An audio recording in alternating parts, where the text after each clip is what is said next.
إن الحمد لله نحمده ونستعينه ونستغفره ونعوذ بالله من شرور أنفسنا ومن سيئات أعمالنا من يهده الله فلا مضل له ومن يضلل فلا هادي له وأشهد أن لا إله إلا الله وحده لا شريك له وأشهد أن محمدا عبده ورسوله يا أيها الذين آمنوا اتقوا الله حق تقاته ولا تموتن إلا وأنتم مسلمون يا أيها الناس اتقوا ربكم الذي خلقكم من نفس واحدة وخلق منها زوجها وبث منهما رجالا كثيرا ونساء واتقوا الله الذي تساءلون به والأرحام إن الله كان عليكم رقيبا يا أيها الذين آمنوا اتقوا الله وقولوا قولا سديدا يصلح لكم أعمالكم ويغفر لكم ذنوبكم ومن يطع الله ورسوله فقد فاز فوزا عظيما وإن خير الكلام كلام الله وخير الهدي هدي محمد صلى الله عليه وسلم وإن شر الأمور محدثاتها وكل محدثة بدعة وكل بدعة ضلالة وكل ضلالة في النار أما بعد. Donc on continue aujourd'hui le cours numéro 2 dans l'explication du manhaj et de la da'wa salafiyya, qu'est-ce que c'est et qu'est-ce que ça signifie, et le fait que c'est permis de dire qu'on est salafi, que c'est pas quelque chose qui est contraire à l'islam, que c'est pas quelque chose qui est une innovation non plus, c'est pas quelque chose qui est nouveau, et que c'est obligatoire d'être salafi, c'est pas quelque chose qui est recommandé ou quelque chose qui est bien, mais que tu as le choix de l'être ou de ne pas l'être. Et il y a beaucoup de gens de bid'ah, étant donné qu'ils n'ont pas, vous savez, quand des gens sont dans un cercle, ou bien sont entourés de gens qui sont dans une voie ou dans une mentalité ou dans une idéologie ou dans une secte, eh bien en général on leur montre pas les textes de la révélation qui concernent tous les aspects de l'islam. On leur montre uniquement une partie des textes, on leur fait savoir uniquement une partie des informations et puis on leur cache les autres. Et donc c'est pour ça que beaucoup d'entre ces gens-là, ils ne sont pas au courant justement des paroles des salafs au sujet de justement des questions qui ont rapport avec l'aqida et au sujet des questions de manhaj également. Et étant donné que la plupart d'entre eux sont soit des soufis ou soit des asha'ira ou soit des maturidiyya ou d'autres, eh bien on leur cache justement ces citations-là et ces paroles-là pour leur faire croire que ce qu'ils suivent eux c'est ça ce que les salafs suivaient. Et on leur cache donc les autres positions ou les autres choses qui ont été expliquées par les salafs pour leur faire croire qu'ils sont sur la vérité. Donc c'est très important de leur faire comprendre ça et de leur mentionner justement les paroles et les citations des ulama de l'islam et des salafs pour leur faire comprendre justement tout ce que ça implique et tout ce que ça signifie de suivre les salafs et qui ils sont et qu'est-ce qu'ils suivaient comme aqida, qu'est-ce qu'ils suivaient comme compréhension de religion. Ok, donc j'ai reçu des emails de différentes personnes et puis souvent je remarque qu'ils ont des critiques. Ils disent vous suivez des savants salafis, mais il y a d'autres savants qui ne sont pas salafis qui disent pas la même chose que vous. Je dis subhanallah. Déjà de dire les choses de cette manière-là, ça montre que cette personne elle a une mauvaise compréhension à la base. Comment quelqu'un peut dire il y a d'autres savants qui sont pas salafis qui disent pas la même chose que vous? La façon dont cette personne-là parle, c'est comme si elle considère que le fait d'être salafi c'est quelque chose qui est optionnel ou quelque chose qui est, à la limite même parfois il considère que c'est une innovation, que c'est quelque chose de mal, que c'est quelque chose qui est contraire à l'islam d'être un salafi. Et s'ils disent qu'il y a d'autres savants qui ne sont pas salafis, ça veut dire quoi qu'il n'est pas salafi? Ça veut dire qu'il ne suit pas la compréhension et la voie des salafs. Donc il y a deux possibilités maintenant s'il n'est pas salafi. Soit qu'il est égaré, parce qu'il suit autre que la voie des salafs, et la voie des salafs on sait que c'est la voie de la vérité, la voie de la guidance. Donc s'il ne suit pas la voie des salafs, c'est-à-dire qu'il est dans l'égarement, ça c'est la première possibilité. Ou bien qu'il pense qu'il est meilleur que les salafs, ou bien qu'il pense qu'il est sur une voie qui est meilleure que celle des salafs. Et ça, en deuxième aussi, c'est une autre égarement, puisque celui qui pense qu'il peut comprendre l'islam mieux que les salafs, mieux que les sahaba, mieux que les tabi'in, mieux que les tabi'in, alors ça, c'est la preuve que c'est un égaré. Hein? Et c'est ça ce que un des sahaba, Abdullah ibn Mas'ud, il a répondu aux gens de bid'a. Quand ils faisaient une innovation, ils étaient réunis et ils faisaient une bid'a ensemble, Abdullah ibn Mas'ud, il leur a dit, hein, soit que vous êtes en train soit que vous êtes meilleur que les sahaba du messager d'Allah, sallallahu alayhi wa sallam, ou bien que vous êtes en train d'ouvrir une porte à l'égarement.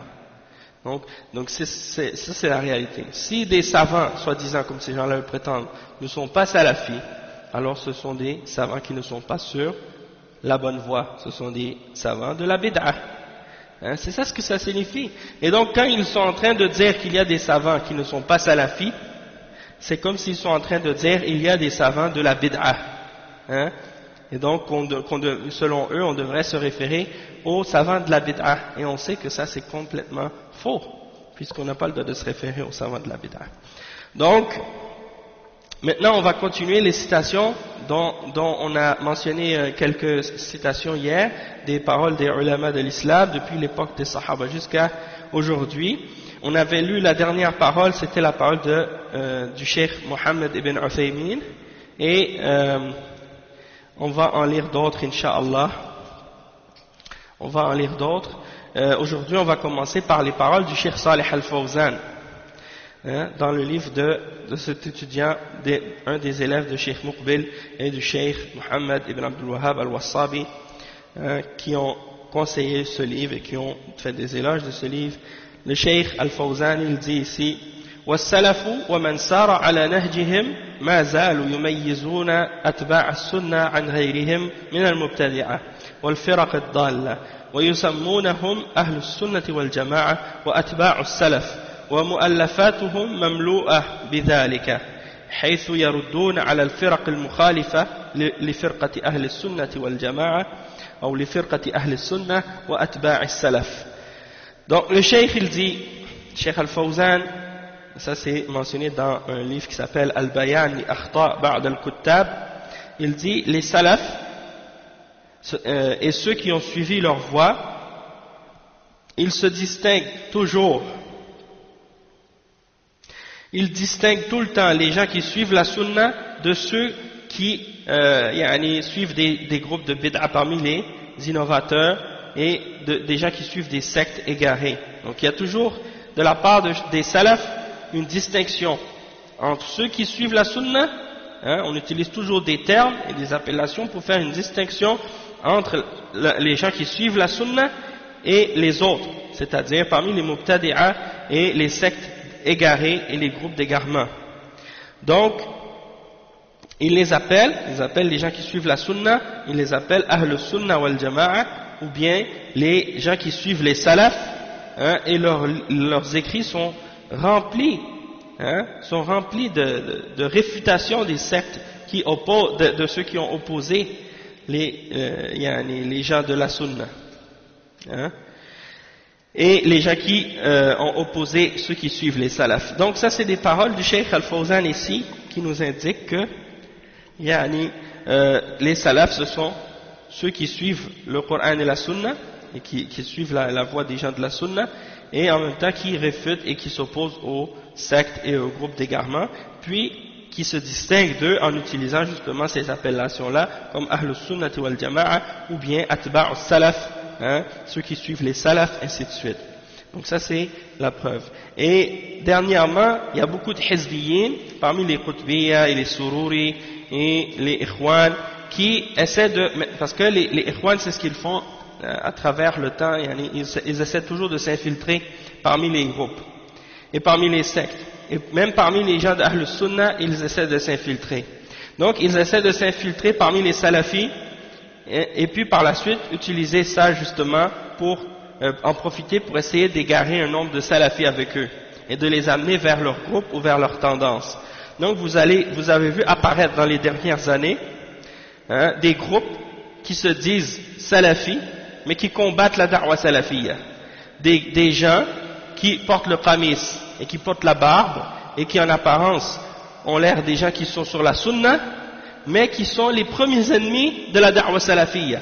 Ils n'ont d'autres ennemis que les salafis. Et ils ne détestent personne plus que les salafis, et que les ulama, et que les shuyukh salafiyin. Donc si vous les voyez parler des gens de bid'a, ils sont doux comme le miel.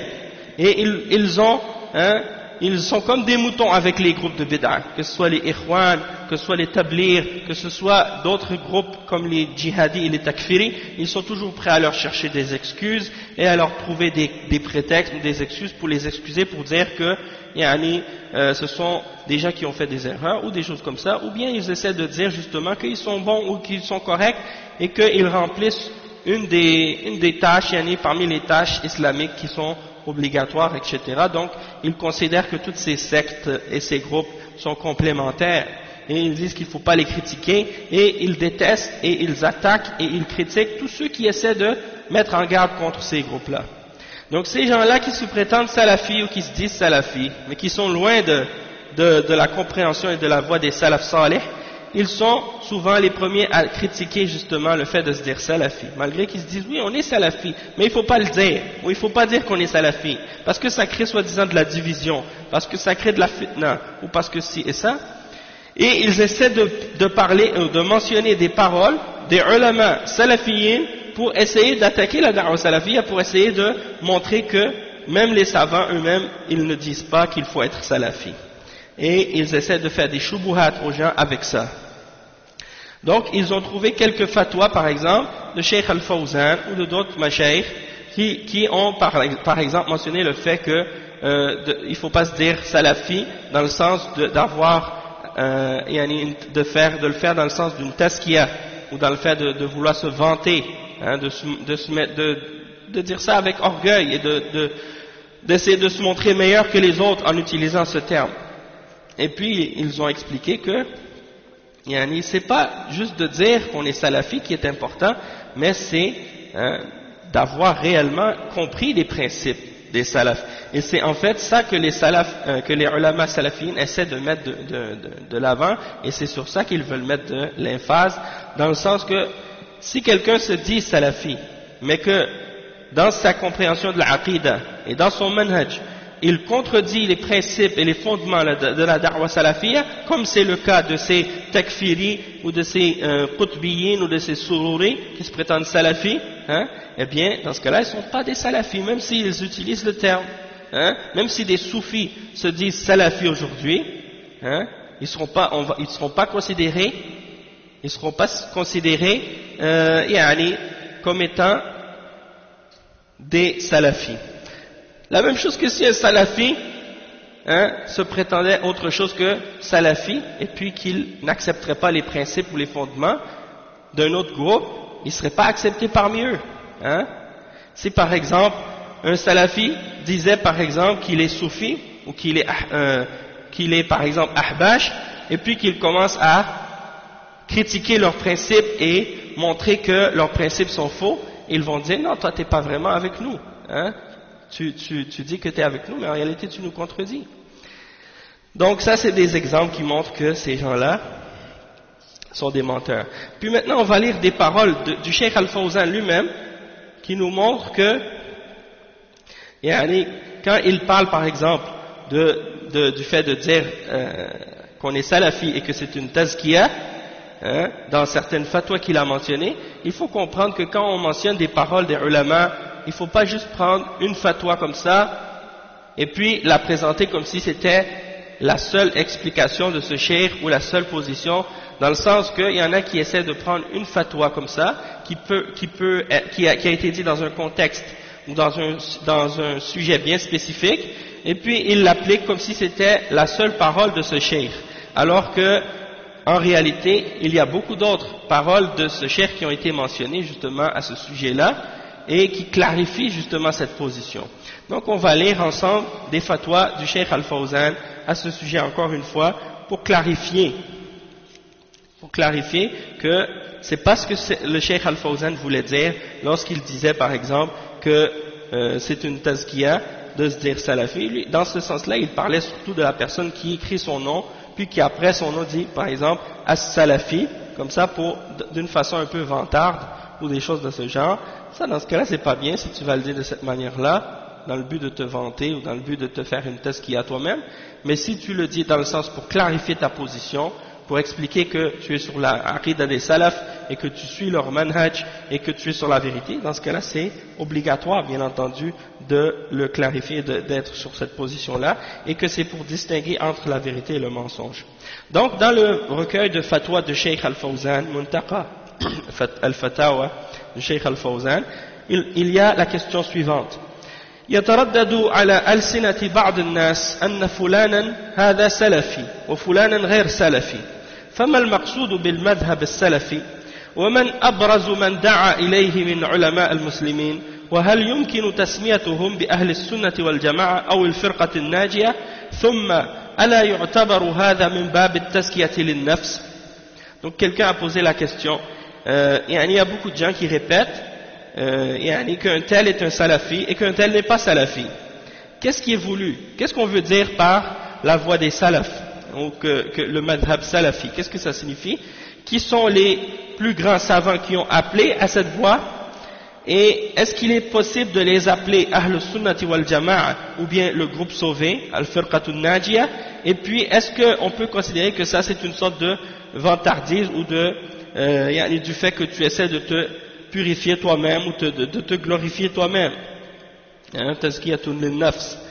Le Cheikh Al-Fawzan il répond à cette question-là et il dit: Al-maqsoud bil-madhhab al-salafi huwa ma kana alayhi salaf hadhihi al-umma min as-sahaba wat-tabi'in wal-a'imma al-mu'tabarin min al-i'tiqad as-sahih wal-manhaj as-salim wal-iman as-sadiq wat-tamassuk bil-islam عقيدة وشريعة وأدبا وسلوكا خلاف ما عليه المبتدعة والمنحرفون والمخرفون.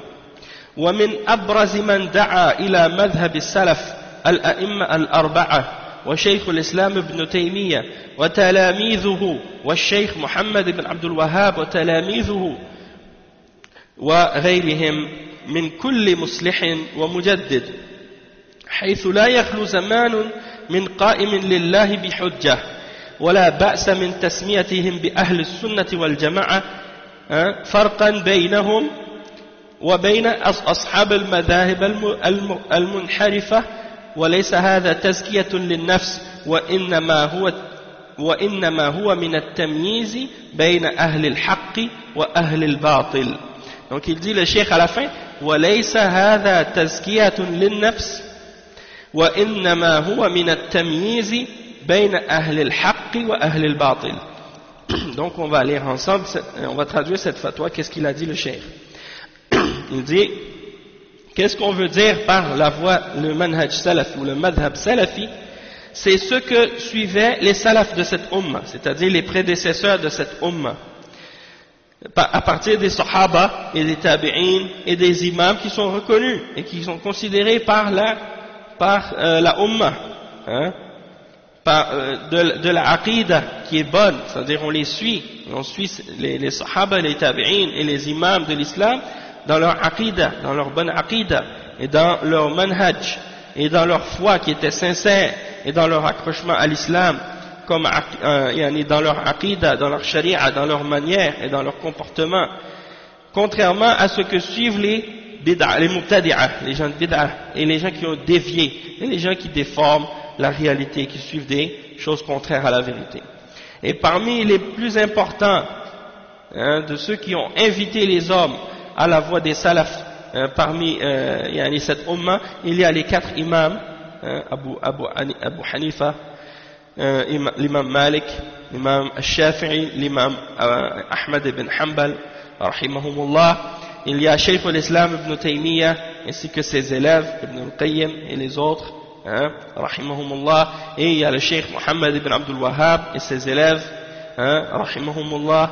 Et d'autres également. En fait c'est la position et c'est la voie de tous les réformateurs et tous ceux qui sont venus renouveler l'islam et la sunna dans la umma, dans le sens qu'il n'y aura jamais une époque où il n'y aura pas quelqu'un qui va s'établir, que Allah subhanahu wa ta'ala va faire en sorte qu'il va établir la preuve. À chaque époque il y aura toujours quelqu'un qui va venir pour établir la preuve, pour que la vérité soit connue. Et il n'y a pas de problème de les nommer également Ahlus Sunnati wal Jama'a pour les distinguer ou pour faire une distinction entre eux et les gens qui suivent des voies et des gens qui suivent des groupes ou des voies qui sont déviées. Et ça ne fait pas partie du fait de vouloir se vanter ou de se purifier soi-même, mais c'est uniquement dans le sens de distinguer, de faire une distinction et de faire une différenciation entre les gens de la vérité et les gens du mensonge. Hein? Donc ça c'est l'explication du cheikh ici à la fin, il dit ça. Laysa hada min tazkiyatin nafs. Laysa hada tazkiyatun lin nafs. Ça c'est pas une purification que tu te fais, c'est pas pour te vanter toi-même. C'est uniquement pour distinguer entre les gens qui sont sur la vérité et les gens qui sont sur le mensonge. C'est-à-dire que les gens qui suivent la voie des salafs, ils suivent la vérité, ce sont des gens qui sont sur la vérité, tandis que ceux qui suivent autre que la voie des salafs, ce sont des gens qui suivent la voie des gens de bid'a, qui suivent autre que la voie des salafs, ce sont les gens qui suivent le mensonge et la fausseté. Donc ça y est pour la première explication à ce sujet-là. Il y a d'autres fatwas aussi à ce sujet-là qu'on va lire du Cheikh Al-Fawzan. Il dit يزعم بعض الناس أن منهج أهل السنة والجماعة لم يعد مناسبا لهذا العصر مستدلين بأن الضوابط الشرعية التي يراها أهل السنة والجماعة لا يمكن أن تتحقق اليوم. Donc on a posé la question au Cheikh Al-Fawzan, on lui a dit il y en a des gens qui pensent que le manhaj de Ahl Sunnati wal Jama'a il ne correspond pas à notre époque. Et il se base là-dessus, il se base pour dire ça sur le fait que les principes de la charia qui sont prônés par les gens qui sont sur la voie de la sunna, ils disent que ce n'est pas possible de les réaliser aujourd'hui. C'est pas possible de réaliser les principes ou d'appliquer les principes de Ahl Sunna à notre époque. Cheikh Al-Fawzan il répond à cette question-là et à cette shubha et il dit الذي يرى أن منهج السلف لم يعد صالحا لهذا العصر هذا يعتبر ضالا مضلا لأن منهج السلف الصالح هو المنهج الذي أمرنا الله باتباعه حتى تقوم الساعة.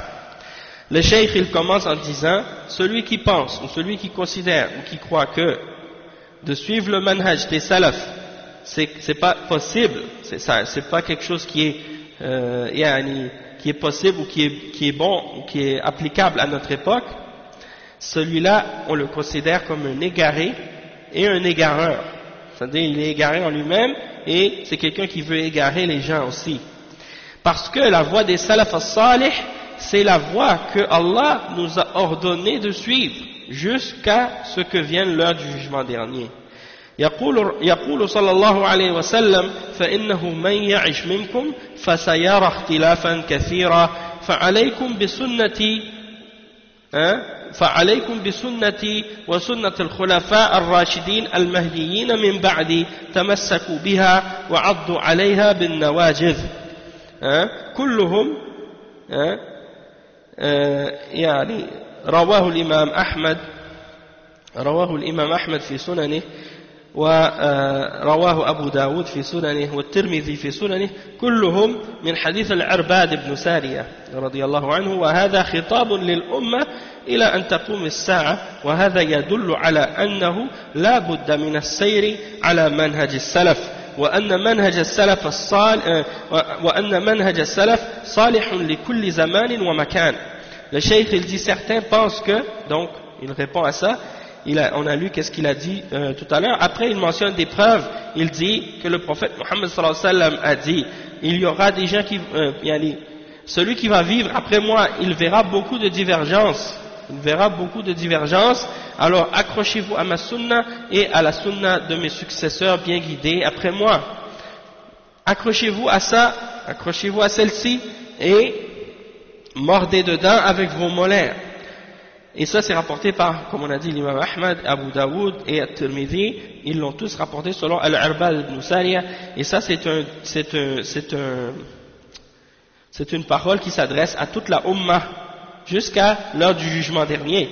Et ça indique que c'est quelque chose qui est obligatoire, c'est-à-dire que c'est obligatoire de marcher et de suivre sur la voie des salafs. Parce que le manhaj des salafs, des salafs, il est valable pour toute époque et pour tout lieu. Hein? Donc, y a pas, donc on voit dans cette parole de Cheikh Salih Al-Fawzan qu'il explique que c'est obligatoire de suivre le manhaj des salafs jusqu'à l'heure du jugement dernier et que la voie des salafs elle est applicable et praticable et valable jusqu'à la fin des temps, jusqu'à l'heure du jugement dernier.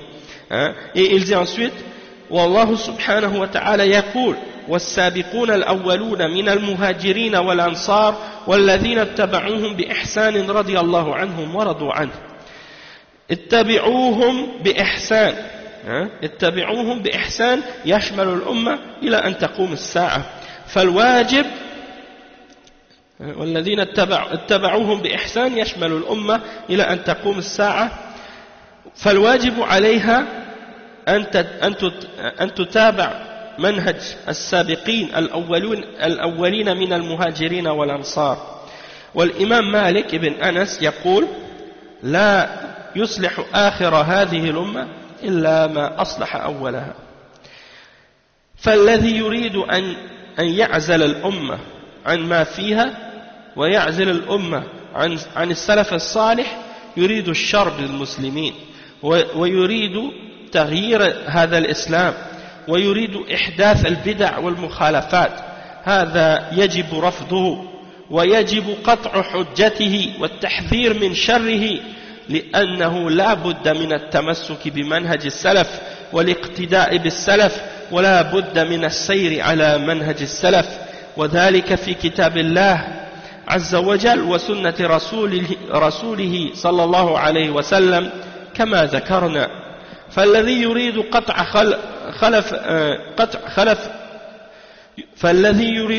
خلف الأمة عن سلفها مفسد في الأرض يجب أن يرفض قوله وأن يرد قوله وأن يحذر منه والذي عرف عنهم هذا القول السيء هم الشيعة ومن وافقهم من المضللين فلا عبرة بهم. Donc يعني le Cheikh Al-Fawzan il répond d'une manière très forte يعني, à cette objection de la part de ces gens-là. Il dit, Allah subhanahu wa ta'ala, il dit dans le Coran, dans le verset 100, dans Surat At-Tawbah, et ceux qui ont précédé parmi les tout premiers, hein, parmi les muhajirin et les ansar, parmi les premiers croyants, les muhajirin et les ansar, hein, qui sont les sahaba, et ceux qui les ont suivis de la meilleure manière, c'est-à-dire ceux qui viennent après eux qui les suivent de la meilleure manière, Allah est satisfait d'eux et eux sont satisfaits de lui. Et le cheikh il dit, et ceux qui les ont suivis de la meilleure manière, ça comprend toute la Ummah jusqu'à la fin des temps, c'est-à-dire qu'il y aura toujours des gens qui vont les suivre de la meilleure manière jusqu'à la fin des temps, jusqu'à l'heure du jugement dernier. Donc c'est obligatoire pour la Ummah de suivre le manhaj des sabiqin al-awwalin, de ceux qui ont précédé parmi les muhajirin et les ansar. Et l'imam Malik ibn Anas, un des 4 imams des madahib, un des grands ulama de cette ummah, il dit que ceux qui va réformer, c'est-à-dire les derniers de cette ummah ne pourront réformer les réalités de la situation dans laquelle ils sont, excepté en suivant ou en s'accrochant à ce qui a été utilisé pour réformer les premiers de cette ummah. Hein? On ne va pas réformer la ummah excepté par ce qui a été utilisé par les premiers musulmans. Et donc, le cheikh il continue, Cheikh Al-Fawzan, il dit, celui qui veut donc écarter la ummah de ce qui est dans la voie des salafs et qui veut éloigner la ummah des salafs salih, hein, écarter les musulmans des salafs salih, il veut le mal pour les musulmans. Et il veut changer l'islam. Et il veut inventer des innovations et des oppositions dans l'islam. Et c'est pour ça que c'est obligatoire de le refuser. Et c'est obligatoire de couper son argument et d'avertir contre le mal qu'il amène. Hein, et il faut absolument, hein, parce que c'est obligatoire de s'accrocher au manhaj des salafs et de suivre l'exemple des salafs, et il est obligatoire de marcher sur le chemin des salafs. Et ça c'est dans le livre d'Allah subhanahu wa ta'ala, comme c'est mentionné, et c'est dans la sunna du messager sallallahu alayhi wa sallam, comme on l'a mentionné. Donc celui qui veut couper les derniers de cette umma des premiers de la umma, c'est-à-dire qu'ils veulent couper les khalafs, c'est-à-dire ceux qui viennent après des salafs, ils veulent que les khalafs ne suivent plus les salafs, alors celui-là il fait le désordre sur la terre, il sème le désordre sur la terre, et il est obligatoire de refuser sa parole, et de rejeter et de réfuter sa parole, et d'avertir et de mettre en garde contre lui. Et celui qui a su, celui dont on connaît ce genre de mauvaises paroles, ce sont en général les chiites et ceux qui sont d'accord avec eux, parmi les gens qui égarent les gens, qui amènent les gens à l'égarement. Et donc, on ne doit pas prendre leurs paroles en considération. Parce que ceux qui disent ce genre de paroles-là, en général, ce sont les chiites et ceux qui les suivent, parmi les gens de bid'a. Donc celui qui vous dit aujourd'hui, non, pas besoin de suivre la voie des salafs, on n'a plus besoin de la voie des salafs, ou bien ça s'applique pas à notre époque, Allah al-Musta'an. Il y en a qui disent ça même, il y en a qui disent, le manhaj des salafs c'est bien, c'est la vérité, mais ça s'applique pas en Occident. Ça s'applique pas en Occident pour nos sociétés à nous. Allah al-Musta'an. Qu'est-ce qu'il veut dire par là? Il veut dire qu'en Occident on doit amener un autre manhaj que celui des salafs, parce qu'on est dans un pays non musulman, ou des choses de ce genre. Et celui qui dit ça, c'est parce que il n'a pas compris que la voie des salafs, c'est l'islam. C'est le vrai islam, il n'y a pas d'autre islam que le vrai islam, et le vrai islam, c'est l'islam qui a été suivi par les salafs de cette umma. Celui qui veut ramener un islam différent ou autre que celui qui a été suivi par les salafs de cette umma, il ne suit pas l'islam. Il suit quelque chose, mais il ne suit pas l'islam. Parce que l'islam, il n'y a pas d'autre chose, il n'y a pas d'autre islam vrai que l'islam qui a été appliqué et suivi par les salafs. Et donc celui qui veut être musulman aujourd'hui et qui prétend être musulman aujourd'hui, il doit suivre l'islam tel qu'il a été suivi par les salafs salih. Parce que c'est ceux que Allah subhanahu wa ta'ala a dit à leur sujet qu'il est satisfait et qu'il les a agréés, qu'il est satisfait d'eux et qu'il les a agréés. Donc est-ce que quelqu'un d'autre après eux, Allah a dit à leur sujet qu'il les a agréés et qu'il est satisfait d'eux, excepté s'il suit les salafs, eh bien Allah il dit justement dans le verset radiyallahu anhum wa radu anhum, il dit ça à propos de qui? As-sabiquna al-awwaluna min al-muhajirin wal-ansar wal-ladhina ittaba'uhum bi-ihsan. Il dit ça à propos de ceux qui à propos des premiers croyants parmi les muhajirin et les ansar, et ceux qui les ont suivis de la meilleure manière. Et ceux qui les ont suivis de la meilleure manière, c'est-à-dire ceux qui ont suivi leur voie, qui ont suivi leur aqidah, qui ont suivi leur manhaj, qui ont suivi leur pratique, qui ont suivi tous les aspects de la religion, mais en priorité, principalement, c'est la aqidah qui est la priorité, bien entendu, dans le tawhid et dans la compréhension de l'adoration et de l'islam en général, et de la charia aussi. Donc ça c'est très important de le comprendre, parce qu'il y a des gens aujourd'hui qui vous jettent des shubuhat et qui vous disent: ah, mais on est tous musulmans, et puis Dieu ne nous a pas dit de nous appeler autre chose que des musulmans dans le Coran. Oui, mais sauf que le prophète sallallahu alayhi wa sallam, il nous a dit, alors Fa'al, il a dit, celui qui vivra après moi verra beaucoup de divergences, alors suivez ma sunna, et la sunna de mes successeurs bien guidés. Est-ce que on va mettre ça de côté? À l'époque du prophète sallallahu alayhi wa sallam, il n'y avait pas de bid'a. À l'époque du prophète sallallahu alayhi wa sallam, il n'y avait pas de mubtadi'a, il n'y avait pas d'innovateur. Il y avait soit des musulmans, ou des munafiqin, ou des kuffars, ou des mushrikin. Il n'y avait pas d'autre chose. 3 catégories: les kuffars, les munafiqin et les musulmans. Mais le prophète sallallahu alayhi wa sallam nous a dit: vous allez voir après moi des divergences et des divisions. Les innovations sont arrivées après, et c'est pour ça qu'il a dit: suivez ma sunna et la sunna de mes successeurs bien guidés. Comment les successeurs bien guidés, comment les khulafa ar-rashidin ont agi envers les groupes de bid'a? Comment ils ont agi envers les qadariya? Comment ils ont agi envers les shi'a? Comment ils ont agi envers les khawarij? Comment ils ont agi envers les jahmiya? Comment ils ont agi envers les autres groupes de bid'a? Eh bien, on voit leur position, on voit leur attitude, on voit leur comportement.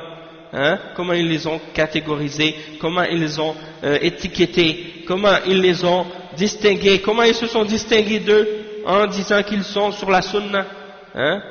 Donc quand on dit par exemple de quelqu'un aujourd'hui qu'il est salafi, c'est la même signification que si tu dis à propos de quelqu'un que tu es sunni. Et être sunni, c'est pas quelque chose qui est recommandé ou qui est optionnel. Être sunni, c'est obligatoire. Être sunni, c'est obligatoire parce qu'il n'y a pas d'autre islam que l'islam de la sunna. Et c'est pour ça que les salafis, il dit comme l'imam al-Barbahari, hein, il mentionne ça selon des imams des salafs. Il dit, la sunna c'est l'islam, et l'islam c'est la sunna. Il n'y a pas d'autre islam que la sunna, et il n'y a pas d'islam sans la sunna. Donc celui qui n'est pas sunni, eh bien il n'est pas sur le vrai islam. Et il y a une chose qui est importante à comprendre, ça ne veut pas dire nécessairement qu'il est kafir, hein? Ça ne veut pas dire qu'il est en dehors de l'islam s'il n'est pas sur la sunna, sauf que ça peut vouloir dire qu'il est sur la bid'a, qu'il est sur l'égarement, et qu'il fait partie d'une des 72 sectes d'égarement, parce que le prophète sallallahu alayhi wa sallam a dit justement que cette umma allait se diviser en 73 sectes, et qu'une seule d'entre elles allait être au paradis, tandis que les autres vont être en enfer. Et les ulama ont expliqué, comme on va le lire plus tard, que ça ne veut pas dire qu'ils sont tous koufars. Il y en a parmi ces 72 sectes qui vont en enfer qui sont des koufars. Il y en a des sectes qui sont sorties de l'islam, mais il y en a d'autres qui ne sont pas sorties de l'islam, mais qui sont sur la bid'a, sur l'innovation, sur l'égarement. Il y en a d'autres qui font des péchés, il y en a d'autres qui font des choses haram. Mais elles ne sont pas toutes dans un degré unique, dans un seul degré. Elles ne sont pas nécessairement en dehors de l'islam, hein. Et donc, l'obligation de suivre, qu'est-ce qu'on doit suivre, nous, c'est de suivre la voie des salaf salih. Comme le prophète sallallahu alayhi wa sallam, il a dit que ce groupe sauvé-là, c'est celui qui suit ce que suivait le prophète Muhammad sallallahu alayhi wa sallam et ses compagnons. Mais bien entendu, comme le Cheikh Al-Fawzan, il le dit beaucoup dans plusieurs autres cours et dans des livres, il explique que si tu ne connais pas la voie des salafs, tu ne peux pas savoir si tu es sur la voie des salafs ou non. Et c'est pour ça qu'il faut apprendre la voie des salafs et lire les livres des salafs et étudier les positions des salafs, les sahaba, les tabi'in et ceux qui les ont suivis. Hein, il faut étudier le Coran et la sunna et la voie des sahaba et des ulama des salafs, sinon tu ne peux pas savoir c'est quoi la voie des salafs. Et il y en a des gens aujourd'hui, c'est ça ce qui se passe, c'est qu'ils donnent aux gens une fausse impression à propos des salafs. Ils leur donnent une apparence, hein, où ils leur font comprendre une chose, et ils leur disent voici la voie des salafs. Alors que c'est pas ça, la voie des salafs. Hein? C'est juste certaines citations, certaines paroles, mais ils ne leur donnent pas la compréhension entière. Donc, d'être salafi, c'est la même chose que lorsque tu dis que tu es sunni. Mais aujourd'hui, il y a des gens qui se disent sunni, hein? Ils se disent on est des sunnis, mais en réalité ils font des bid'a. Comme les soufis, ils disent qu'ils sont sunnis. Les mu'tazila, ils disent qu'ils sont sunnis. Les khawarij, ils disent qu'ils sont sunnis. Les takfiriyin, ils disent qu'ils sont sunnis. Hein? Les ikhwan, ils disent qu'ils sont sunnis. Les tablir, ils disent qu'ils sont sunnis. Mais est-ce qu'ils sont sur la sunna? Ils ne sont pas sur la sunna, puisqu'ils sont tous les uns contre les autres, avec des aqidas différentes et des manahij différents, et ils sont tous en opposition avec la sunna, et ils font tous des bid'a. Comment ils pourraient être tous sunnis? C'est pas possible, hein? Donc la même chose, si on dit salafi, ça c'est pour clarifier encore plus, et pour distinguer encore plus la vérité. Sunni, un sunni est un salafi, et un salafi est un sunni, hein? Et un ne peut pas venir sans l'autre. Si tu n'es pas un salafi, tu n'es pas sunni. Et si tu n'es pas sunni, tu n'es pas salafi. C'est la même chose, hein? Donc le cheikh il dit, hein, dans une autre fatwa à ce sujet-là, dans le muntaqa des fatwas de Cheikh Al-Fawzan, il dit يزعم بعض الناس أن السلفية تعتبر جماعة من الجماعات العاملة على الساحة حكمها حكم باقي الجماعات فما هو تفنيدكم لهذا الزعم. Le cheikh, on lui a posé la question au cheikh. Il dit que certaines personnes pensent que la salafia c'est un groupe parmi les groupes qui sont actifs sur le terrain actuellement, et que son verdict est le même que le verdict des autres groupes qui sont actifs sur le terrain de la da'wa aujourd'hui. Alors comment vous pouvait détruire complètement cette idée-là ou ce que ces gens-là prétendent. Et le cheikh il répond, il dit ذكرنا أن جماعة السلفية هي الجماعة الأصيلة التي على الحق وهي التي يجب الانتماء إليها والعمل معها والانتساب إليها وما عداها من الجماعات يجب أن لا تعتبر يجب أن لا تعتبر من جماعة الدعوة لأنها مخالفة وكيف نتبع فرقة مخالفة لجماعة أهل السنة والجماعة وهدي السلف الصالح. Donc le cheikh il commence et il dit, on a déjà mentionné que la jama'a qui est salafiyya, c'est la jama'a de base, hein, c'est la jama'a originelle, hein, la jama'a qui est originelle, c'est-à-dire celle des sahaba, hein, c'est elle la jama'a. Quand on dit la jama'a, on parle des sahaba, on parle des tabi'in, on parle des tabi'in, c'est elle la jama'a. Et celui qui suit la jama'a salafiyya, alors il suit la jama'a qui est la jama'a originelle. Toute autre jama'a, hein, ça c'est moi qui rajoute cette clarification dans cette parole du Cheikh Al-Fawzan, toute autre jama'a qui contredit dans un des principes, des fondements de l'islam, la jama'a originelle, il ne fait pas partie, que ce soit un individu ou un groupe, il ne fait pas partie de cette jama'a originelle. Hein? Donc on reprend la citation ou la réponse du cheikh à partir du début. Le cheikh il dit, on a mentionné que la jama'a salafiyya, c'est la jama'a originelle, c'est elle qui est à la base, hein? C'est elle qui est la jama'a fondamentale, c'est elle qui est sur le haqq, c'est elle qui est sur la vérité, et c'est elle qu'il est obligatoire, c'est elle au sujet de laquelle il est obligatoire, ou bien c'est elle qu'il est obligatoire c'est-à-dire on est obligé de s'affilier à elle et de se relier à elle, de dire que je fais partie de cette jama'a-là, c'est obligatoire, et d'agir avec elle, hein, et de s'attribuer à celle-ci, hein, de se dire qu'on est dans cette groupe-là, qu'on s'affilie à ce groupe-là, et qu'on se dise qu'on fait partie de ce groupe, et qu'on est salafi. Hein. Tout autre groupe, hein, tout autre groupe en dehors de ce groupe-là, en dehors de ce groupe-là, le groupe de la salafiyya, tout autre groupe, en dehors de celui-là, il est obligatoire de ne pas les considérer comme étant des groupes de da'wah. Pourquoi? Parce qu'elles sont en opposition et qu'elles contredisent, hein, elles sont en contradiction et en opposition avec ces groupes originels-là.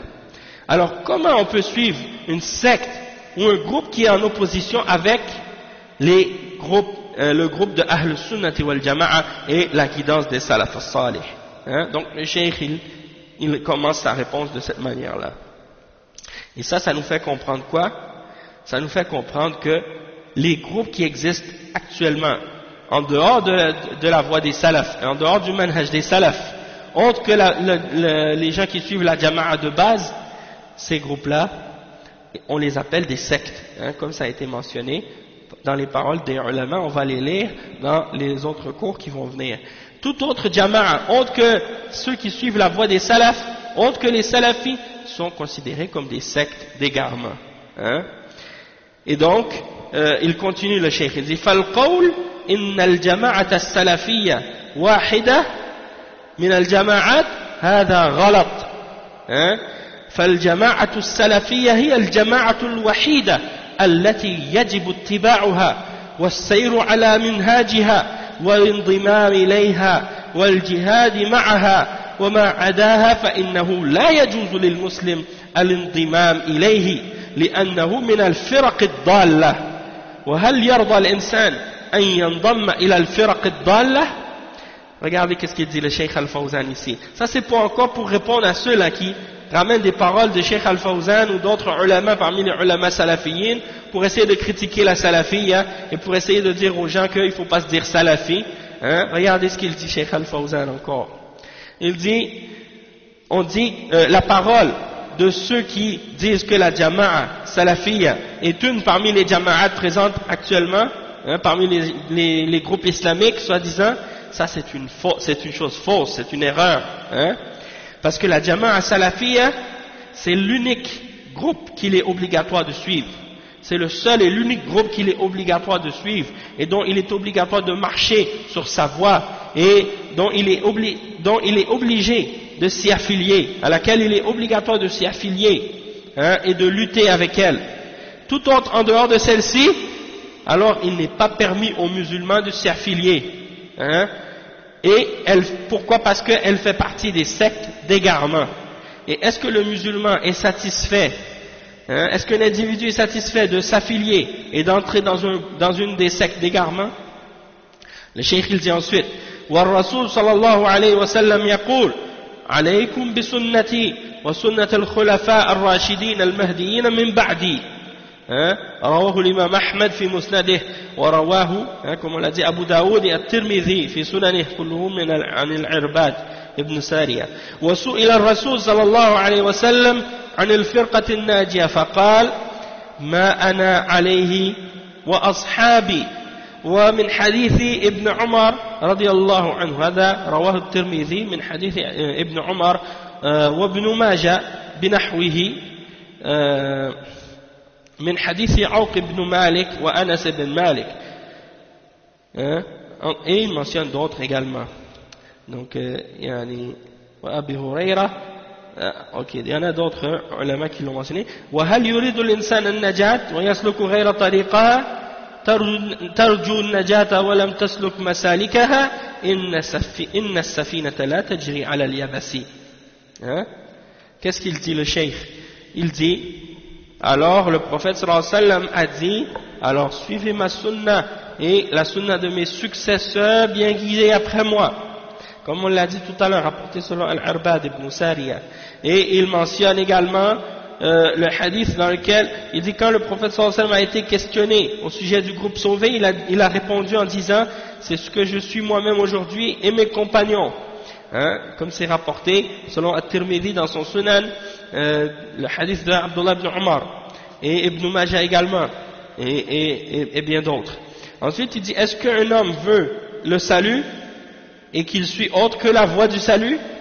Et il mentionne un vers de poésie qui cite justement, qui dit, tu souhaites être sauvé mais tu suis autre que cette voie, sache que les bateaux ne voguent pas sur la terre ou sur le sèche, sur ce qui est sec. C'est-à-dire, s'il n'y a pas d'eau, le bateau ne peut pas avancer. Donc, toi, si tu veux le salut, eh bien, marche sur la voie du salut. Ne marche pas sur une autre voie en espérant être sauvé. Et donc, ça, c'est un genre de parabole ou de proverbe que les gens mentionnent pour faire comprendre que si tu veux être sauvé, tu dois suivre la voie du salut.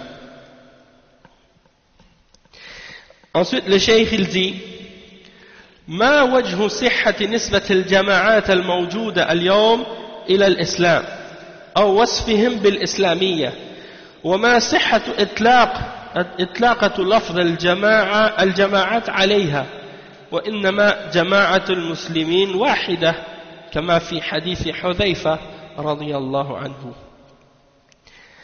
Donc on a posé la question au Cheikh Al-Fawzan et on lui a demandé quelle est la validité du fait de mentionner, de dire qu'il y a des jama'at aujourd'hui qui sont présentes, qui se disent musulmanes. Quelle est la validité de les attribuer ou de dire qu'elles sont des jama'at ou des groupes islamiques? Ou bien de les décrire comme étant islamiques. Est-ce que c'est correct de les appeler et de dire que ce sont des groupes islamiques ou des jama'at islamiques?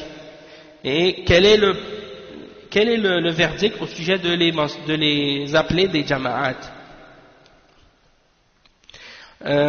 Parce qu'on sait que la jama'a des musulmans, elle n'est qu'une seule jama'a unique. Le groupe des musulmans, les musulmans ne forment qu'un seul groupe, une seule jama'a. Il n'y a pas de différentes jama'at de musulmans. Tous les musulmans, en principe, sont une seule jama'a, comme on le mentionne dans le hadith de Hudayfa. Donc le Cheikh Al-Fawzan il répond, il dit al-jama'at firaq توجد في كل زمان وليس هذا بغريب. قال صلى الله عليه وسلم افترقت اليهود على 71 فرقة وافترقت النصارى على 72 فرقة وستفترق هذه الأمة على 73 فرقة كلها في النار إلا واحدة فوجود الجماعات ووجود الفرق هذا أمر معروف أخبرنا عنه رسول الله صلى الله عليه وسلم وقال ومن يعش منكم فسيرى اختلافا كثيرا. Donc le cheikh il dit ici les groupes ce sont des sectes qui existent à toutes les époques et ça c'est pas quelque chose d'étonnant parce que le prophète sallallahu alayhi wa sallam a dit les juifs se sont divisés en 71 sectes, les chrétiens se sont divisés en 72 sectes et cette umma se divisera en 73 sectes, elles seront toutes dans le feu excepté une. Donc le fait que ces jama'at soient présentes et que ces sectes existent, ça c'est quelque chose qui est connu et le prophète Mohammed sallallahu alayhi wa sallam nous en a informé lorsqu'il a dit que celui qui vivra après moi verra beaucoup de divergences. Mais le cheikh il dit ensuite ولكن الجماعة التي يجب السير معها والاقتداء بها والانضمام إليها هي جماعة أهل السنة والجماعة الفرقة الناجية لأن الرسول صلى الله عليه وسلم لما بين هذه الفرق قال كلها في النار إلا واحدة قال من هي؟ قال ما أنا عليه وأصحابي. هذا هو الضابط. فالجماعات إنما يجب الاعتبار بمن كان منها على ما كان عليه الرسول صلى الله عليه وسلم وأصحابه من السلف الصالح والله تعالى يقول والسابقون الأولون من المهاجرين والأنصار والذين اتبعوهم بإحسان رضي الله عنهم ورضوا عنه وأعد لهم جنات تجري تحتها الأنهار خالدين فيها أبدا ذلك الفوز العظيم. Donc le cheikh il dit mais le groupe qu'il est obligatoire de suivre, sur lequel il est obligatoire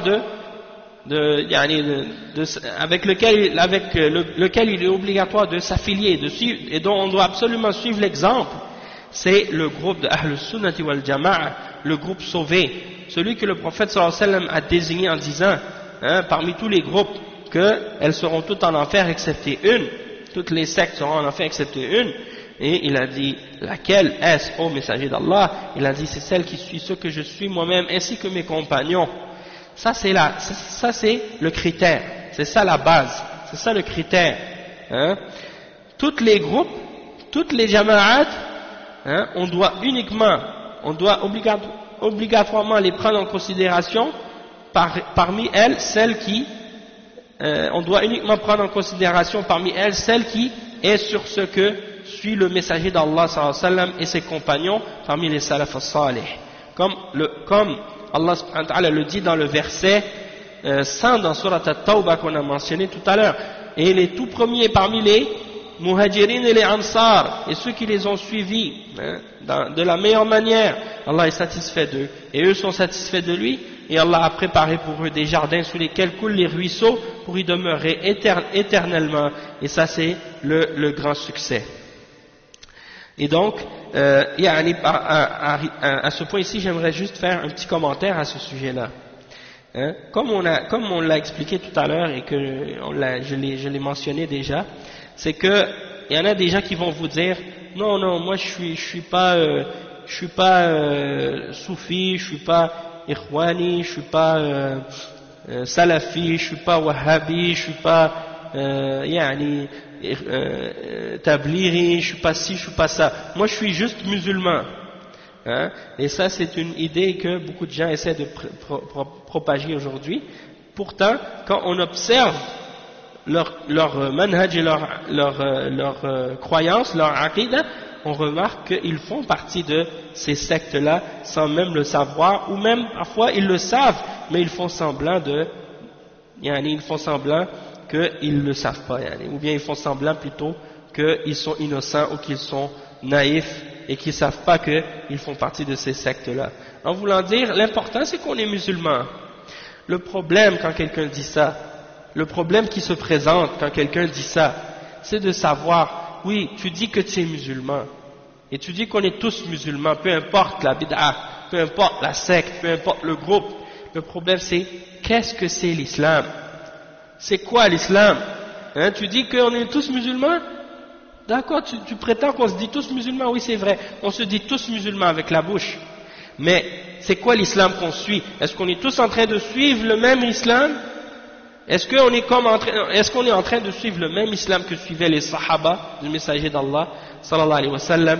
Est-ce qu'on est en train de suivre le même islam que suivaient les tabi'in et les tabi'in et les grands imams de l'islam?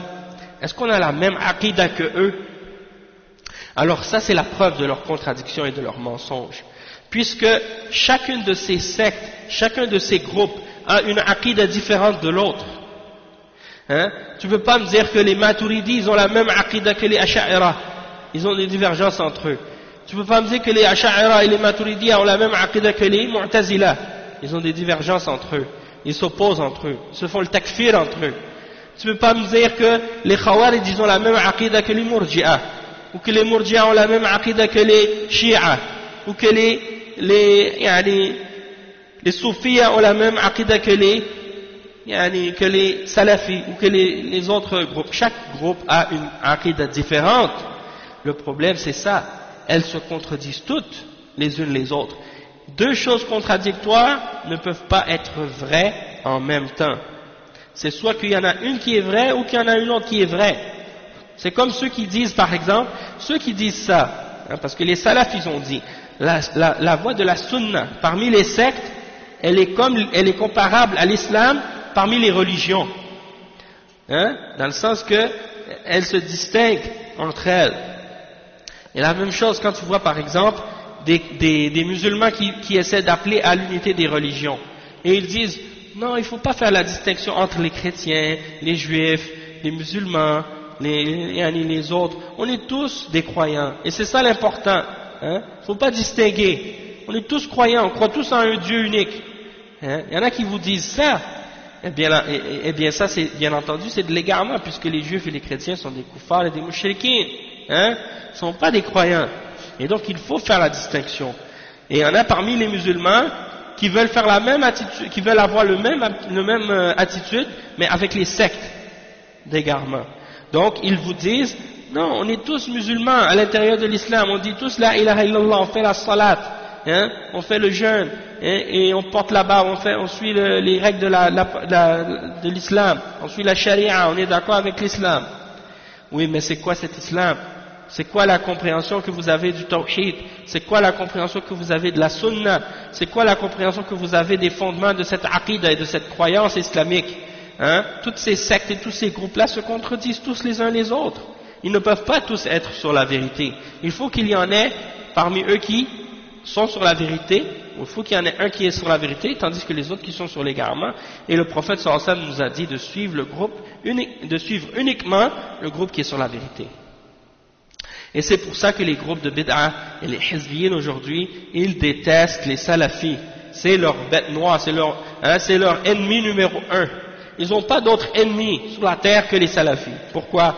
Parce que c'est les salafis qui viennent distinguer entre les gens, qui viennent mettre en garde contre l'égarement, contre les groupes, contre les sectes, qui viennent désigner ou expliquer quel individu suit quoi.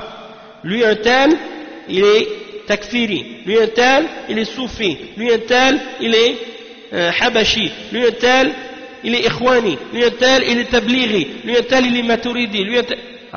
ça les dérange. Parce que leur but à eux, leur objectif, c'est d'unir tout le monde pareil, sans distinction, pour arriver à leurs objectifs politiques. Et quand toi tu viens déranger leur programme et leur plan, ils disent « Ah, lui il fait partie d'une secte, c'est les salafites, les wahhabites. » C'est la seule chose qu'ils peuvent dire. Parce qu'ils n'ont pas d'argument, ils n'ont pas d'autre argument que ça. Si tu leur dis « Quelle est ma bid'a ?» si vous dites que je fais partie d'une secte et que je suis salafi, ok, quelle est ma bid'a dans l'islam? C'est quoi la contradiction que j'ai avec le Coran et la Sunna? Ramenez vos preuves, si ce que vous dites est véridique. Et bien entendu, ils ne peuvent pas ramener, sauf de la philosophie et des paroles qui n'ont aucun fondement. Donc, alhamdulillah. Si je suis une secte, d'accord, je suis une secte, c'est la secte, le groupe sauvé, et la secte des gens sauvés, Inch'Allah. Et j'espère que Allah subhanahu wa ta'ala nous réunisse tous et il nous ressuscite parmi eux et qu'il nous garde sur cette voie jusqu'à la mort, et qu'on meure sur l'aqida des salaf salih et qu'on suive leur exemple et leur voie jusqu'à la mort et qu'on rentre au paradis avec eux, amin, avec les sahaba et les tabi'in et ceux qui les ont suivis de la meilleure façon. Mais pour ça il faut connaître leur aqida, il faut connaître leur voie et il faut suivre leur exemple. C'est pas juste quelque chose que tu dis avec la bouche et puis que tu contredis par la suite pour suivre tes passions. Donc on continue la lecture de cette fatwa du Cheikh Al-Fawzan. Il dit wa ha'ula'i humul jama'a, c'est-à-dire les sahaba et les tabi'in, ce sont eux le groupe sauvé. Jama'atun wahida, c'est une seule jama'a, un groupe unique. Laysa fiha ta'addud wa l'inqisam, ils ne sont pas multiples, ils se divisent pas, ils se divisent pas, ils ne sont pas multiples. C'est un seul groupe unique et indivisible. C'est pas comme les hizbiyin aujourd'hui qui essaient de dire il faut accepter le pluralisme dans l'islam et le multipartisme et la diversité. C'est pas de la division. Ils disent que les différentes sectes, c'est pas de la division. Les différentes bid'ah, non, c'est pas de la division, c'est juste de la diversité. Il y a de la diversité dans l'islam. A'udhu billah. Quelqu'un qui te ramène des croyances d'égarement et des groupes des croyances de bid'ah et te dit c'est de la diversité. Est-ce que Allah a permis aux gens d'être divers dans la croyance et dans la foi et dans les fondements de l'islam?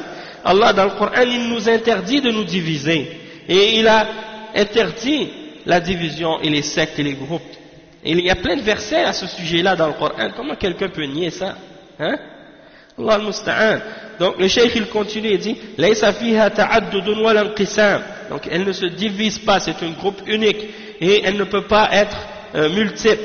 من أول الأمة إلى آخرها هم جماعة واحدة والذين جاءوا من بعدهم يقولون ربنا اغفر لنا ولإخواننا الذين سبقونا بالإيمان ولا تجعل في قلوبنا غلا للذين آمنوا ربنا إنك رؤوف رحيم. Le cheikh il dit du premier de la Ummah jusqu'au dernier de la Ummah on est une seule jama'a unique, un seul groupe unique. Et il mentionne le verset 10 dans Surat Al-Hashr, dans lequel Allah subhanahu wa ta'ala il dit et ceux qui sont venus après eux, ils disent notre Seigneur pardonne à nous et à nos frères qui nous ont précédés dans la foi et ne mets pas dans nos cœurs de la rancune pour ceux qui ont cru. Ô notre Seigneur, certes tu es indulgent et miséricordieux, clément et miséricordieux. Donc هذه هي الجماعة الممتدة من وقت الرسول صلى الله عليه وسلم إلى قيام الساعة وهم أهل السنة والجماعة. وأما ما خالفهم من الجماعات فإنها لا اعتبار بها وإن تسمت بالإسلامية وإن تسمت بجماعة الدعوة أو غير ذلك فكل ما خالف الجماعة التي كان عليها الرسول صلى الله عليه وسلم فإنها من الفرق المخالفة المتفرقة التي لا يجوز لنا أن ننتمي إليها أو ننتسب إليها فليس عندنا انتماء إلا لأهل السنة والتوحيد. اهدنا الصراط المستقيم صراط الذين أنعمت عليهم والذين أنعم الله عليهم بينهم في قوله ومن يطع الله والرسول فأولئك مع الذين أنعم الله عليهم من النبيين والصديقين والشهداء والصالحين وحسن أولئك رفيقا. Donc le cheikh explique, il dit, donc cette jama'a, c'est une jama'a qui s'étend depuis l'époque du prophète Mohammed sallallahu alayhi wa sallam jusqu'au jour de la résurrection, jusqu'à l'heure du jugement dernier. Et ce sont les gens de Ahl Sunnati wal Jama'a.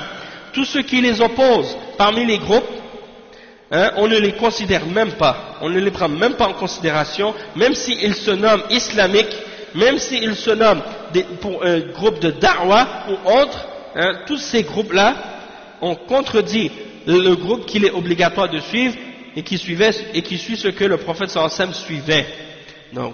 Donc ce sont uniquement des sectes qui opposent, qui sont en opposition et qui sont divisés, et il n'est pas permis pour nous de s'y affilier ou de se dire un des leurs, de dire qu'on fait partie des leurs et de se rattacher à ces groupes-là ou de s'identifier à ces groupes-là. Parce que pour nous, il n'y a d'affiliation que pour Ahl Sunnati wal Jama'a, les gens de la Sunna et du Tawhid. comme Allah subhanahu wa ta'ala, il dit dans le Coran, dans Surat al-Fatiha, guide-nous sur le droit chemin.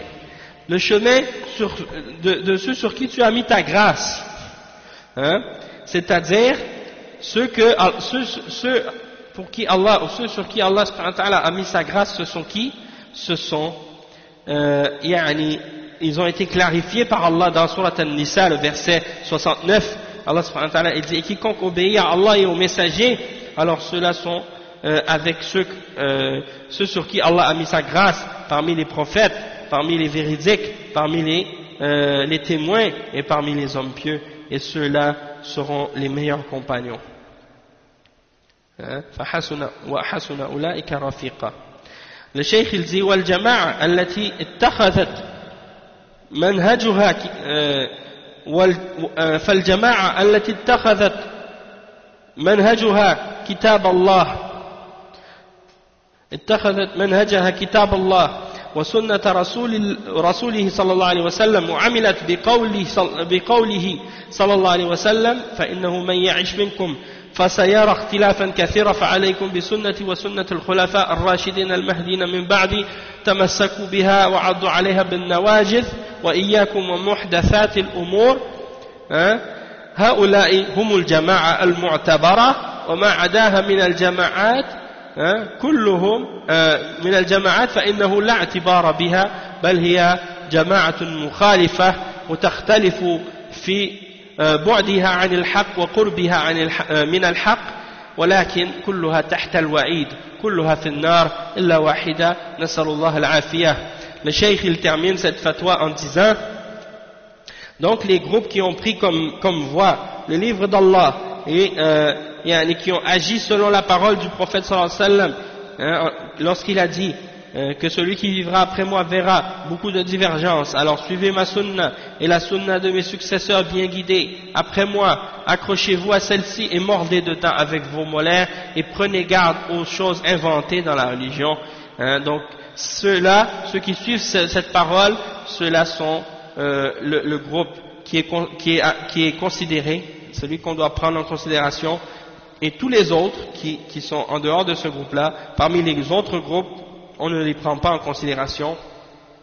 En fait, ce sont des groupes opposés à la vérité et leur opposition à la vérité, elle est différente, elle est divergente, c'est-à-dire qu'il y en a parmi eux qui sont en opposition avec la vérité et qui sont très loin de la vérité, tandis qu'il y en a d'autres qui sont en contradiction avec la vérité mais qui sont plus proches de la vérité que d'autres, mais elles sont toutes quand même sous la menace, elles sont toutes sous la menace et elles sont toutes dans le feu, excepté une, et on demande à Allah subhanahu wa ta'ala de nous en épargner.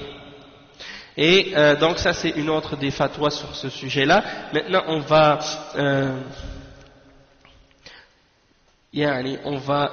mentionner une autre fatwa encore, on va lire une autre fatwa à ce sujet-là. Le cheikh il dit يدعي البعض أن قيام هذه الجماعات لازم للقيام بالدعوة إلى الله خصوصا في المجتمعات التي لا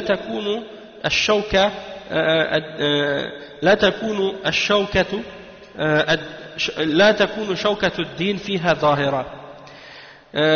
La question qui a été posée au cheikh Al-Fawzan ici, c'est que certains prétendent que pour établir certains prétendent qu'on ne peut pas établir ces groupes-là.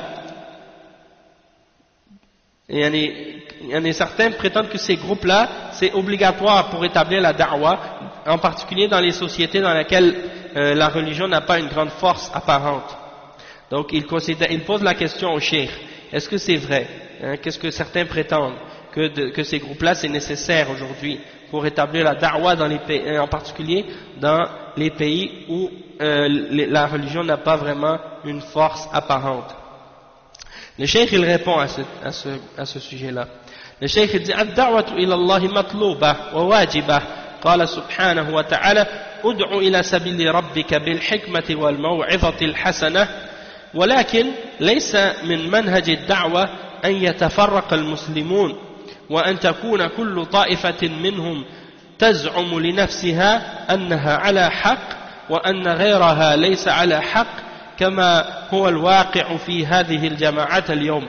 فالواجب على المسلم الذي عنده علم وقدرة أن يدعو إلى الله على بصيرة ويتعاون مع الآخرين من غير أن تكون كل جماعة لها منهج مختص بها يخالف الجماعة الأخرى، بل الواجب أن يكون المنهج واحدا عند المسلمين، وأن يتعاونوا جميعا وأن يتشاوروا فيها بينهم، ولا حاجة إلى إيجاد جماعات ومناهج متفرقة ومتشتتة، لأن هذا يقضي على وحدة المسلمين وعلى كلمة المسلمين ويسبب النزاع والخصام بين الناس، كما هو الواقع اليوم بين تلك الجماعات على الساحة في البلاد الإسلامية وغيرها.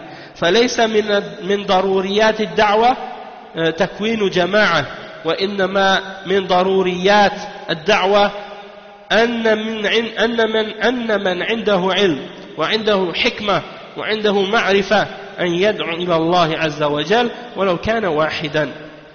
Le cheikh il répond, il dit l'invitation à Allah et de faire la da'wah, ça c'est quelque chose qui est c'est quelque chose qui est voulu, c'est-à-dire c'est quelque chose qu'on désire voir s'accomplir, et on veut également comprendre que c'est une obligation, la da'wah, c'est quelque chose d'obligatoire. Et Allah subhanahu wa ta'ala dit dans le Coran, invite au chemin de ton Seigneur avec sagesse et avec une bonne exhortation. Ça c'est dans le verset 125 dans Surat An-Nahl. Et le cheikh il dit mais par contre ça fait pas partie de manhaj ou de la voie de la da'wah que les musulmans se divisent, que les musulmans se divisent pour que chacun d'entre eux, chaque groupe d'entre eux prétendent qu'elle est sur la vérité et que les autres sont sur l'égarement, comme c'est le cas des jama'at aujourd'hui, et c'est ça qui est dommage en fait. Alors le cheikh il dit falwajib, donc l'obligation pour le musulman, celui qui a de la science et qui est capable d'inviter à Allah avec compréhension, avec connaissance, alors qu'il collabore avec les autres, min ghayri an takuna kull jama'atin laha, sans que chacun de ces groupes-là ait une voie particulière qu'ils suivent, qui est opposée à ce que les autres jama'at suivent. Il faut que toutes ces jama'at-là suivent la même voie.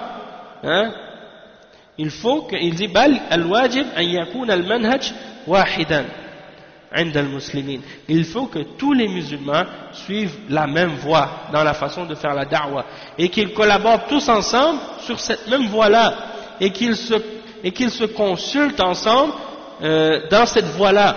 Et donc il n'y a pas de nécessité de créer des jama'at ou de créer des groupes avec des méthodologies et des voies différentes et divisées, qui divisent, qui sont toutes séparées et divisées et éparpillées. C'est pas ça.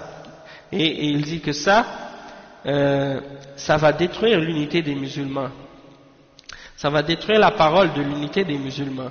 Et ça va créer des disputes, des discordes, et des conflits entre les gens. Comme c'est la réalité aujourd'hui entre ces différents groupes qui sont sur le terrain dans les pays musulmans et autres. Donc, ça ne fait pas partie des nécessités de la da'wah de créer des groupes.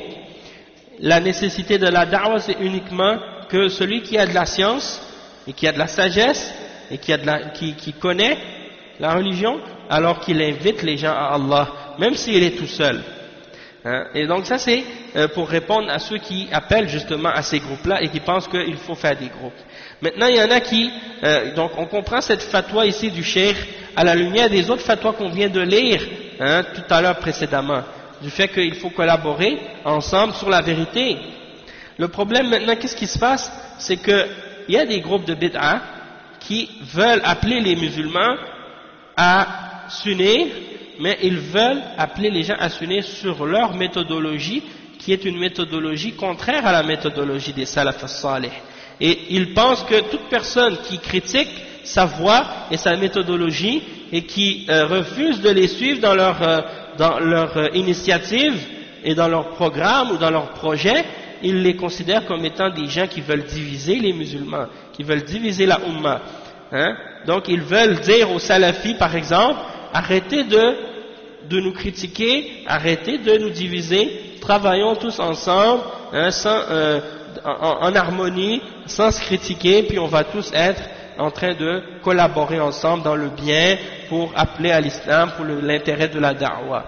Mais comment tu peux dire que tu veux travailler pour l'intérêt de la da'wah et l'intérêt de l'islam et de la communauté et des musulmans, alors que tu es en train de contredire les fondements de cette da'wah et les fondements de cet islam? Est-ce que pour l'intérêt de l'islam tu vas contredire l'islam? Est-ce que le fait de contredire l'islam c'est dans l'intérêt de l'islam, dans l'intérêt de la Ummah, dans l'intérêt de la communauté? Donc ça c'est une compréhension qui est renversée complètement à l'envers chez ces gens-là. Hein? Et ça c'est parce qu'ils ont cette idée que ils disent que tous les moyens sont bons pour arriver à notre objectif. C'est ça ce qu'ils disent. Parce que pour eux, la fin justifie les moyens. Ton but, ça justifie les moyens. Si ton but il est bon, alors le moyen il est justifié. Donc si pour eux arriver à leur but c'est ça, eh ben ils arrivent comme ça. Et là c'est pour ça que vous voyez déjà maintenant dans les pays comme ici à Montréal ou au Québec, ou bien au Canada, aux États-Unis, en Europe et même dans les pays arabes, vous voyez qu'il y a il y a de plus en plus des associations et des organisations et des groupes qui se créent. Et tous ces groupes-là portent des noms différents et sont gérés par des individus différents, mais on remarque une chose de leur part, c'est qu'ils sont tous unis sur leur méthodologie de bid'a et d'égarement. Et ils veulent que tout le monde les suive là-dessus, et ils ne veulent pas que personne s'oppose à ce qu'ils font ou à ce qu'ils disent. Donc, quand quelqu'un appelle au Coran et à la Sunna d'une manière qui est claire, qui suit la voie des salafs, et qu'il retourne aux ulama de l'islam pour clarifier des points, et qu'eux ils considèrent que ça c'est contraire à leurs intérêts, eh bien ils vont tout faire pour salir la réputation de cet individu-là, et pour le discréditer, le faire paraître d'une façon marginale ou autre pour s'en débarrasser. Hein? Parce que pour eux, la fin justifie les moyens. Le cheikh, on va lire une dernière fatwa. On va lire une dernière fatwa justement à propos de ces questions-là.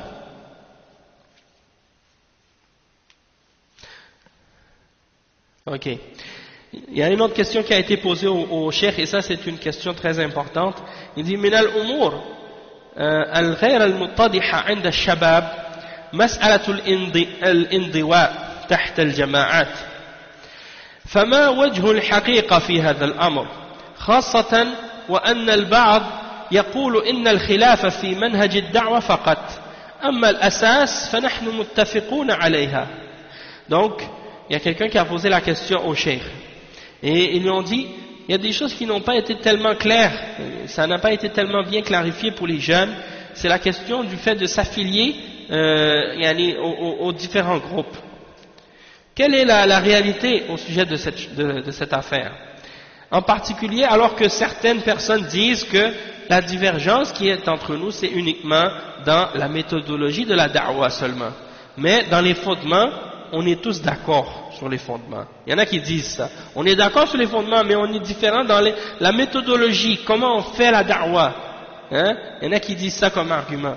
Le Cheikh Al-Fawzan, il répond à ce sujet-là. Il dit, Al-Islam ya'muruna an nakuna jama'atan wahida wa yanhana an ta'addud al-jama'at. قال الله تعالى واعتصموا بحبل الله جميعا ولا تفرقوا وقال تعالى إن الذين فرقوا دينهم وكانوا شيعا لست منهم في شيء. ومنهج الدعوة يجب أن يكون منهجا واحدا على كتاب الله وسنة رسوله صلى الله عليه وسلم، وإذا اتحد المصدر وهو كتاب الله وسنة رسوله صلى الله عليه وسلم فلن يكون هناك نزاع واختلاف، وإنما يكون النزاع والاختلاف إذا اختلفت مصادر الجماعات. بأن تكون كل جماعة تستوحي منهجها من أفكار فلان وتخطيط فلان دون رجوع إلى الكتاب والسنة ومنهج سلف الأمة. Donc, le cheikh il répond au sujet de cette question-là et il dit il dit l'islam nous ordonne d'être un seul groupe, une seule jama'a, une jama'a unique, et il nous interdit de nous multiplier ou de nous diviser en différents groupes. Allah subhanahu wa ta'ala il dit dans le verset 103 dans Surat Al-Imran, et accrochez-vous tous au câble d'Allah et ne vous divisez pas. Et il mentionne dans le verset 159 dans Surat Al-An'am, et ceux qui ont divisé, certes ceux qui ont divisé leur religion, hein, et qui sont ceux qui ont divisé leur religion et qui sont devenus des sectes, tu n'as rien à voir avec eux. Donc le manhaj de la da'wah, c'est obligatoire que ce soit un manhaj unique qui est établi sur le Coran et sur la sunna du messager sallallahu alayhi wa sallam. Et donc si les références et les sources sont unifiées, alors et que c'est le Coran et la sunna du messager sallallahu alayhi wa sallam, alors il n'y aura pas de dispute, il n'y aura pas de discorde, de divergence, hein? Et la divergence et la discorde, elle vient uniquement lorsqu'il y a une divergence dans les références et dans les textes de référence ou bien dans les références des jama'at. C'est vers qui ils retournent et vers quoi ils retournent comme référence. Donc, du fait que, par exemple, certaines jama'at, certains groupes, ils prennent leur méthodologie des idées d'un tel et des plans d'un tel, sans retourner au Coran et à la Sunna ou au manhaj des salaf de cette umma. Et donc ça c'est une réalité dans cette fatwa du Cheikh Al-Fawzan ici. Qu'est-ce qu'il explique, hein? C'est que c'est pas possible que tous ces groupes-là, hein, comme les gens disent aujourd'hui, ils sont d'accord sur la base, mais on est divergents juste dans la méthodologie. Ça c'est impossible, ça c'est faux. Parce que s'ils étaient d'accord sur la base, ils n'auraient pas divergé dans la méthodologie aussi. Hein, ça c'est une contradiction en fait. Et quand tu regardes même les fondateurs de ces groupes aujourd'hui, que ce soit les Ikhwan, que ce soit les Tablir, hein, que ce soit les autres sectes, eh bien ils ont tous été fondés par des gens qui eux-mêmes à la base avaient des mauvaises compréhensions de la foi, des mauvaises compréhensions de la aqidah, des mauvaises compréhensions des fondements de l'islam. Donc si c'était le cas des fondateurs, hein, et que ce sont ces fondateurs-là qui ont établi ces groupes-là, avec des règles et des principes, alors c'est tout à fait normal que les adeptes de ces groupes-là et que ceux qui les suivent par la suite suivent des choses qui sont en contradiction avec le Coran et la Sunna, hein, et en particulier que ces gens-là, la plupart c'est des soufiyas, ou bien ce sont des gens qui font partie des sectes comme les Asha'ira ou d'autres sectes de ce genre. Donc, on ne peut pas s'unir vraiment, on ne peut pas dire ou prétendre qu'on a les mêmes bases, puisque quelqu'un suit la aqidah des soufiyas, ou bien la aqidah des Asha'ira, ou bien la aqidah des Mu'tazila, ou bien la aqidah des Shia, ou bien d'autres parmi les croyances de Bid'a et d'égarement, et puis il dit on est tous sur la même base. Quelle même base, hein? Quelle même base? On dit la ilaha illallah, mais on ne comprend pas tous la même signification de la ilaha illallah. Pour un, la ilaha illallah ça veut dire une chose, pour l'autre, la ilaha illallah ça veut dire une chose opposée, contraire. Donc est-ce que ça peut amener à l'unité des musulmans? Non, ça ne peut pas amener à l'unité des musulmans. Donc nous, qu'est-ce qu'on va faire? On va s'arrêter ici pour aujourd'hui. Et puis on continuera ça la semaine prochaine, Inch'Allah. On va lire le reste des fatwas. Mais il y a une dernière fatwa de Cheikh Al-Fawzan, on pourrait la lire pour terminer avec ça, mais elle est un peu longue. Donc on va la garder, celle-là, pour la semaine prochaine. Puis on lira la suite. Donc la semaine prochaine, Inch'Allah, continuation de ce cours aujourd'hui. Tout ça, c'est juste pour faire comprendre aux musulmans aujourd'hui, ceux qui ont mal compris la réalité de ce que ça signifie d'être sur la voie des salafs, et ce que ça signifie de suivre le Coran et la Sunna. Donc il y en a qui, bien entendu, il y a des ennemis de cette da'wa et ils font tout leur possible pour tromper les gens ou les déformer la réalité de ce que c'est d'être un salafi. Donc alhamdoulilah, c'est très important d'écouter les choses de leurs références et de leurs sources.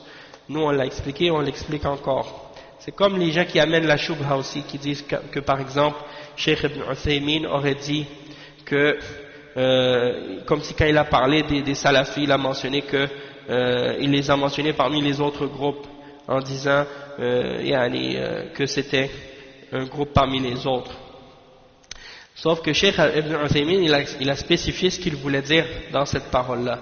Il a dit, si on parle de la da'wa salafiyya et on parle du manhaj salafi dans le sens que on est en train d'expliquer que c'est de suivre le Coran et la Sunna selon la compréhension des Sahaba, des Tabi'in et des Tabi'it Tabi'in et d'être sur la même voie qu'eux et de s'écarter des innovations et des groupes et des sectes, alors il dit, Cheikh Ibn Uthaymin, ça oui, ça c'est la da'wa salafiyya, c'est ça qu'on suit et c'est ça l'obligation. Toutefois, si des gens ont des principes autres que les principes des salafs, comme les takfiriyin par exemple, ou bien les djihadis ou les gens qui se disent salafi djihadiyya ou des groupes de ce genre parmi les groupes de bid'a aujourd'hui, qui se prétendent salafis et qui suivent autre que les fondements des salafs et qui se disent salafis. Alors si c'est dans ce cas-là non, on n'a pas le droit d'être avec ce groupe-là. Donc qu'est-ce qu'il veut dire Cheikh Al-Fawzan ici dans Cheikh Ibn Uthaymin dans cette fatwa, c'est clair. Et quand il y a eu la rencontre entre Cheikh Al-Fawzan, Cheikh Ibn Uthaymin et le Cheikh Rabi' Ibn Hadi Al-Madkhali hafizahullah, eh bien il y a eu justement cette rencontre-là entre les deux, entre le Cheikh Ibn Uthaymin et le Cheikh Rabi' et alhamdulillah il y a eu la clarification.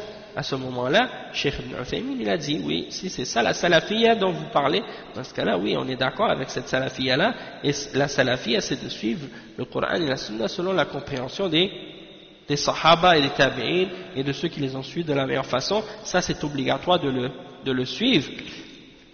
Et il l'a dit également, et si vous retournez dans ces paroles qu'il a dit sur la salafiyya, vous allez trouver que lui ainsi que tous les autres savants de la Sunna, ils sont tous d'accord sur ces principes-là.